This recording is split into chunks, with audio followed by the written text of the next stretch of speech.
Shamaa harka fuunee jirra jirtu hordoftoota kiyya jaallatamuuf kabajamoo nagaa waaqayyoo isiniif haa ta'u lafumaaf iddoo jirtanitti akkam jirtan hundi keessan yaa janna jarraa namee gara mana masii yaada ebbisaadha waan adda ta'e wayii isiniif dhufee jira. Egaa akkuma beekamu maal inni hojjeta seenaa Baarnibaasii fi seenaa Valentiinaati jechuudha. Jarri kun lameen lammii biyya Hindiiti jechuudha. Baarnibaasiin Valentiina fuudhuudhaaf bilbilaan gaafa wal jaalatanii seenaa jara kana lamaanii jechuudha. Baay'ee tokko garaa nama nyaata gaafa bilbilaan wal jaalatanii jedhanii Valentiinaan qaamni ishee miidhamaadha jechuudha. Miila lamaanuu hin qabdu. Pilaastika hojjechiifattee akka miilatitti caammallee kaawwattee deemti jechuudha. Amma guyyaa cidha isaanii kana akkuma beekamu akkuma biyya keenya kana miidiyaan babal'ateera.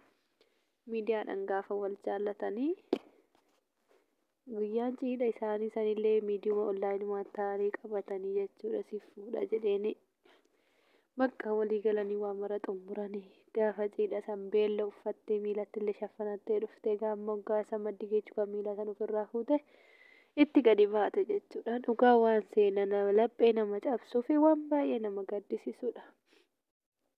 So amma yeroo ishiin gadi baatu Baarnibaasiin kun jechuudha maal jedheeni dhaabbatee ilaale natti siqinachuma dhaabbadhu jedhee miila ilaale jechuudha. Indee ani si jaaladha bar jetteen hin barbaadu na siqina sobde. Ati edaa kanaa jedhin ati edaa qaama fokkuu kanaati qaama qabdu akkalaatti gogaa ati anaaf maltaa gaa jedheen jechuudha. Waan baay'ee haala jedhama cabsu boosse jechuudha. Boosse haati ishii baatetti dhiyaate sossobdee hiriyaan isaa tokko immoo jira jechuudha. Kan akka miizeetitti illee ta'ee jara lamaan kana tajaajilu. Sooduma akkasitti inni jiru itti dhiyaate maalii dhiise Baarnibaas dhiisi jedhaan jechuudha. Baarnibaas dhiisi maaloo akkana hin jedhamu. Isheen kun obboleettii keetii dubartiidha. Waaqayyotu ishii uumee akkalaatii hir'ise. Mala isheen gabaa baate hin bitanne. Kanaafuu piliis akkanan godhini dhiisi jedhee kadhata jechuudha. Deemi maaltu si galchina ishiin boochi duuba deemti natti siqin. Kaza achi fagootti ofirraa dhowwaa haati ishiillee ishiitti maramte boossa mucayyoo boossa. Inni miidhee gaba hiriyaan isaa kun duuba galee kadhate jechuudha. Maaloo akkanan ta'ini bakka fuudhi jedheen ishiinillee rabbitu kenneefi gabaadhaan bitanne. Kanaafuu jechuudha afaan Hindiitiin haasa'anii gara keenyatti asinii jijjiiree dhiifama waliin baay'ee garaa nama nyaata viidiyoo isaanii immoo fiduu nan sodaadha jechuudha. Taasii namatti yuutuubiin rakkoo namatti fida. Seenaa kanarraa waa hedduu akka ergaa fudhattan waan bu'aa qabu namoonni keenya keessallee wantoonni akkana waan jiruuf barumsa waan qaba jedhee yaadee fidee dhufe. Amma kazaa hiriyaan isaa sun duuba ba'eessa sossoba jechuudha. Haga barriititti duuba deemee kadhatee ol gadi jedhee dide jechuudha. Yeroo didu kana maaliif didda jedhee kadhate amma boossee ammallee haadha biraa kaatee dhuftee isa duuba gadi baate jechuudha. Duuba gadi gaafa baatu didee ammallee darbinatti siqin jedhee darbee biraa deeme inni. Baarnibaasiin kun jechuudha. Darbee gaafa deemu Valentiinaan amma boossee achi dhaabbatte hiriyaan isaa sun ofitti qabee hammate jechuudha. Ofitti qabee hammatee mataa ishee dhungate. Kaza haati immoo yaa rabbi isuma kanattuu itti naa qabi garaa naa laaffisiif akkuma ishii fuudhee gaa'ila godhattu ishiin guyyaa gammachuu ishii amma deebitee caba lammaffaa lapheen ishee cabe waan ta'eef akka lammata ammallee deebitee hin cabne isuma kanattuu garaa laaffisii akka itti wal fuudhan jettee calla'atti jechuudha kadhannaa goote haati. Odooma kana jedhanu bakka namichi kun jaalala keessa ofitti seenee ishii kunuunsee itti dhiyaatee wajjin haasa'ee taa'ee gorsee jechuudha. Bakka hin gaddinaaf shirii jedheenii bira dhaabbatee haatillee bakka sarpiraayizii isaan goote jechuudha. Makiinaa bittee ishiidha laatte intalaaf isaa laatte jechuudha. Gaafa isaan laattuu namichi kunillee ishee kaadhimatee fuudhudha guyyaa beellama qabatanii bakka Vaalentinaan tun guyyaa vaalentistii guyyaa jaalalleewwan isaan waliin kabajachuudhaaf isheen uffata diimtuu uffattee makiinaa isaanii gubbaarratti habaaboo diimaa afanii odoo waliin deemaa jiran inni ganaa dhufaa jira isheen makiinaa maddii uffatte isheen illee zanaa jettee fiistaana yookiin qamisii gabaabduu kan diimtuu kan vaalentistii ittiin kabajan uffattee isa maddii deemuudhaaf gudoo makiinaa maddii jettu jaalalleen ishii duraa kun dhufa jechuudha. Dhufa gaafa makiinaa kan argutti dhiyaate ka. Vaalentiina bareedduu koo baay'insi jaalladha natti maaloo dhiifama naa godhi jedhaan jechuudha. Makiinattii tan harkaa fudhachuuf ilaalame. Malee inni ishii jaallatee miti qabeenyaa jechatti si qaama. Kazaa naa achi manarraa dhaabadhu jettiin jechuudha. Hiriyaan isaa kun immoo kan duraan kan ishee amma fuudhatu kuni kara dhufaa jira dhugaa dhufaa jiru isa maddeetti argee jennaan rifatee duuba deebi'ee ilaalee homaallee hin jenne ishiin illee baqqaa sireesi mataa ta'etti illee dubbachuu didde bakka narraa deem jettee darbitee makiinaa seentee baay'ee jettee ni bakka hoteela walii beellamanin din dhayixee amma yookiin achi dhayixu namichi hundee of duuba deebi'e kunii fi abbaan manaa Vaalentiinaa isa dura qaadhimatee guyyaa sargi ishee gate kun walitti dhufan. Gaafa walitti dhufanii Vaalentiinaa walii gallee jirra irraa naa gorii fuudhuunidha jedhaan laadhaan mallee kana kun akka ishii fuuneef jechuudha carraa ishii jalaa gubuuf. Yoo inni akkas jedhuun isheen maal jettiini akkas jedhaan hiriyaa isaa kanaan jechuu jennaanin ani irraa gorii yoo jedhuun lakki na fuudha. Laphee ishii kan dura cabsiteetta dhiisii jedhaan. Lakki bar duratti walii gallee nan dhungattee deemteedhaan jechuudha. Waan nama gaddisiisu baay'ee ulfaataadha. Vaalentiinaan garuu isa dhunganne ofirraa isa darbitee achi booda deemee Vaalentiinaan tuqquba harkaa kanallee hin qabdu miskiina jechuudha. Kalaatiin ishii baay'ee ruudha waaqayyoof galannaa ta'u fayyaa qabdi garuu akkasumatti oduma deemaa jirtu bakka hoteela keessatti Sa'iidii wal arganii habaabaa kennee fi jaallatee qaadhimatee sargi ajaa'ibaa kana naati ishee gurgurtee haatillee gammaddeef jechuudha. So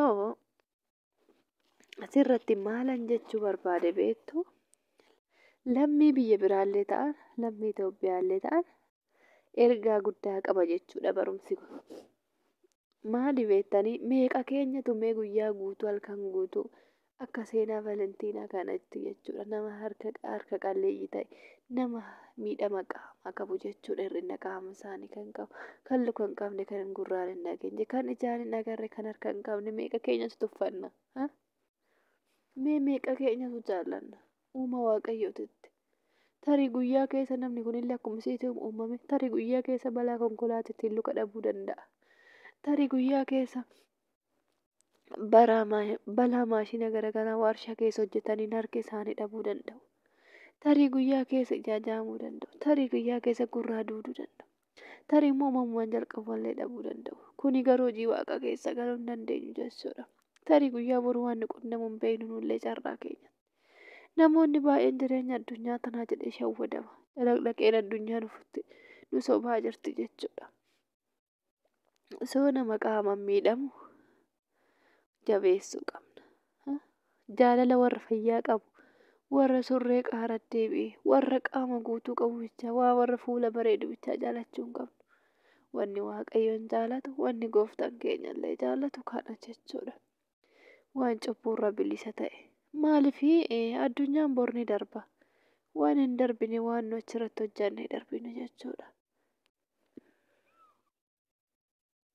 Kanaafuu bilisa obboleeyyan tiyya jaaladhu.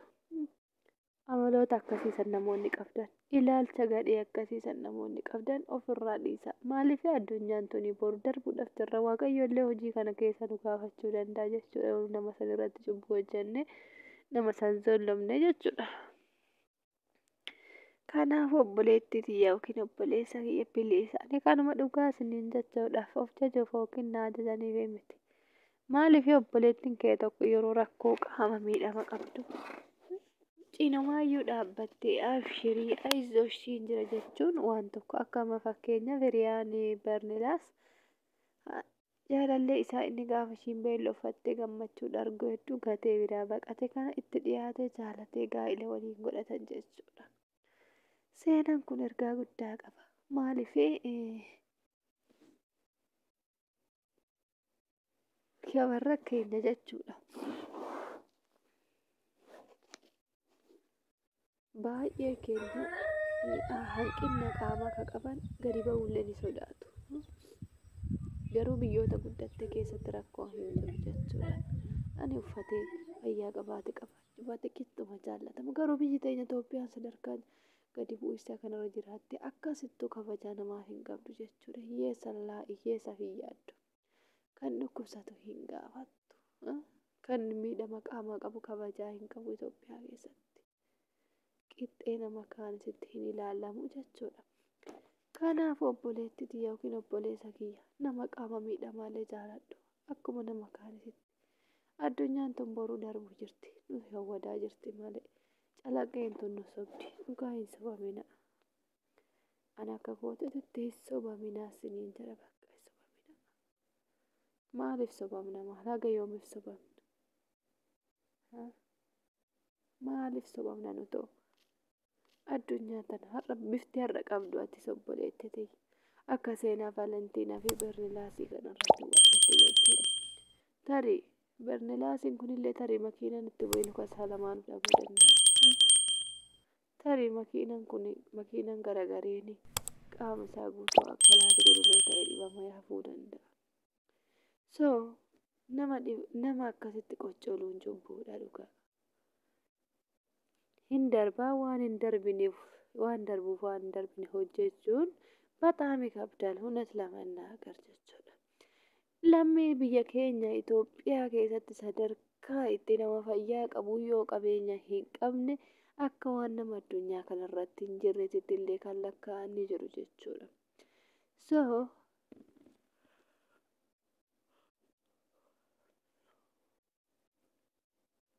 shamarran keenya dhiirota keenya obboleettii yookiin obboleessa namni viidiyoon kiyya kun si qaqqabe.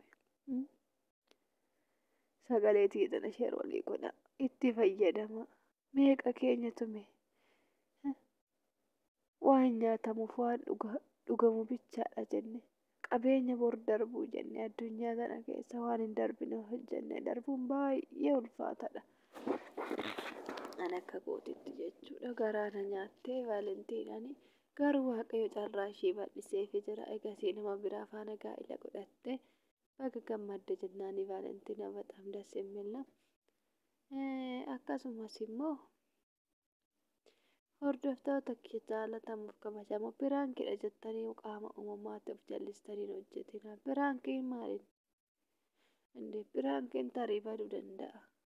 Qaruu qaamni kee kibriin kee yaadne hojiin kee ta'abbiin kee waaqayyo biratti gatii qaba jechuudha. Waan hojjennu keessa waan daqiiqaa takka takkaan hojjennurrallee gaafatamuudhaaf jirra guyyaa dhumaa jechuudha. Kanaafuu obboleettitiyya gara rabbii keessanii deebi'a. Nama uumamaan hir'ina qaamaa qabu cinaa dhaabadhaa jaaladhaa akkuma nama fayyaa jaalattanitti. Waaqayyo illee kana nurraa barbaada.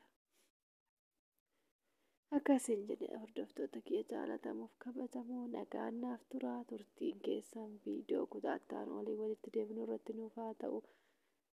Fayyaa naa taasiin jedhe uummata fiqirii, uummata qashtii, uummata qaalii, uummata baay'ee nama jaallatu, uummata kabajamaa. Fayyaa naa ta'a hordoftoota koo ishee. Turtii gaarii warroonni chaanela keenya sheerii lamaatiin ta'e maatii ta'a laayik sheer sabskiraabii hin irraanfatina isiniin jedha chaalenji.